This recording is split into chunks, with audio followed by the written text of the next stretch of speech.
Well, look who's here, Fox News Sunday anchor Shannon Bream. Shannon, thanks for joining us.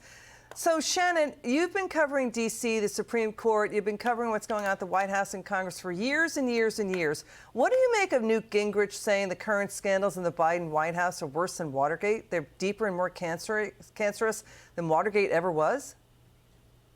Yeah, I think that a lot of this is kind of a Rorschach test. The look at the Durham report, which, part of the media will say, look, it proves what we said all along. There was nothing nefarious going on. Others will say, no, this report actually points to agencies like the FBI and raises serious questions about whether they operated with some kind of political bias.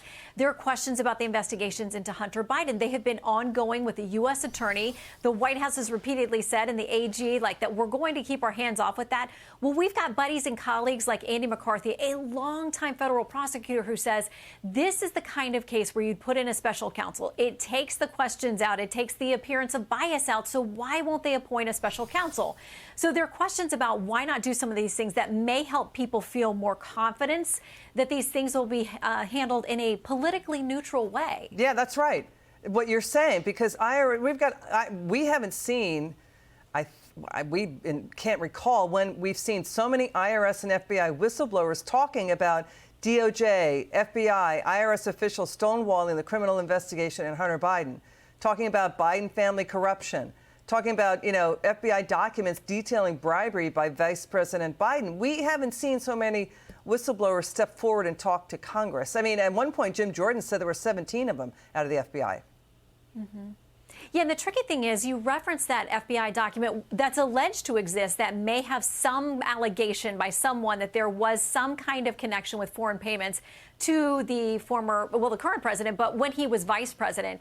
The FBI is not going to turn that over. They're fighting with lawmakers saying it's not in our interest or national security. You got to consider these things and turn it over. Meanwhile, lawmakers have admitted we don't know exactly what it says. Maybe that's not what it says, but we can't tell until we get our hands on it. But it leads to a lot of headlines and speculation when we don't have the actual document, and sounding now like the FBI is not going to give it to them. Yeah. When it comes to this issue of whistleblowers, we do have so many different people that have come forward, at least according to these members of Congress. Now, the way that whistleblowers are actually categorized and handled is very specific. So you heard at the hearing last week on the Hill, there are some on the other side of the aisle who don't even want to classify these people as whistleblowers.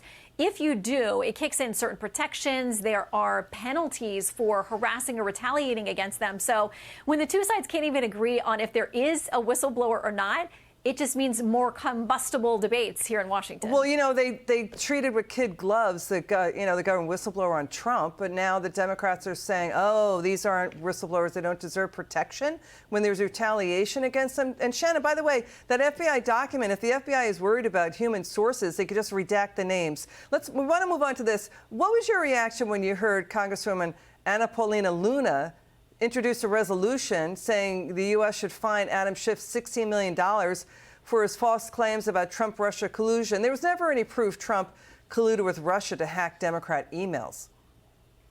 Well, he repeatedly said there was, and sort of alluded to evidence that we hadn't seen, or that we would expect him as a member of the Intel Committee and the other priorities and leadership positions that he had, that he would know more. And he certainly went on a number of shows and led people to that conclusion that he had seen things the rest of us hadn't seen, and that there was more to the story. I mean, he referenced evidence. So it raises a lot of questions. I don't know how far she'll get with that resolution. I mean, maybe in the GOP-controlled House.